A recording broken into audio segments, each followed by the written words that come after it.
উম না আমাদের আমরা ম্যাচ বাই ম্যাচ চিন্তা করছি প্রত্যেকটা প্লেয়ার, কোচিং স্টাফ সবাই। আ হয়তোবা চিটাগাং এর লাস্ট ম্যাচটা ভালো হয়নি। আমরা আবার ২৬ তারিখে ফিরে আসার চেষ্টা করব ম্যাচ বাই ম্যাচ।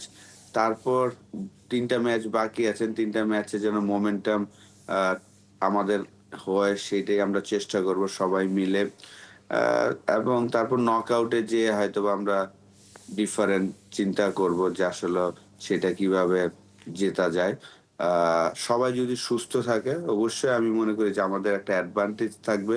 বিশেষ করে সিলেট এবং চিটাগাং এর যে উইকেটটা ছিল এখানে আপনি যদি খেয়াল করে থাকেন যে নাহিদ রানা অতটা আ যতটা না ডেঞ্জারাস ছিল আপনার মিরপুরে, এ সিলেট এবং চিটাগাং এ কিন্তু তাকে ব্যাটসম্যানরা খুব কমফোর্টেবলি খেলেছেন। কিন্তু আমি সিউর যে যখনই আবার আমরা মিরপুরে যাব, তার বল খেলাটা অতটা সহজ হবে না। যেহেতু সেখানে একটু কালো মাটি থাকে, সেই জায়গায় ব্যাটসম্যানদের তার বল ফেস করাটা এতটা সহজ হবে না। তো আমি আশা করব যেন সে সুস্থ থাকে এবং সুস্থ থেকে বাকি যে ৩ টা ম্যাচ এবং নকআউট এবং ফাইনাল এই ম্যাচগুলা সে ভালো করে খেলবেন।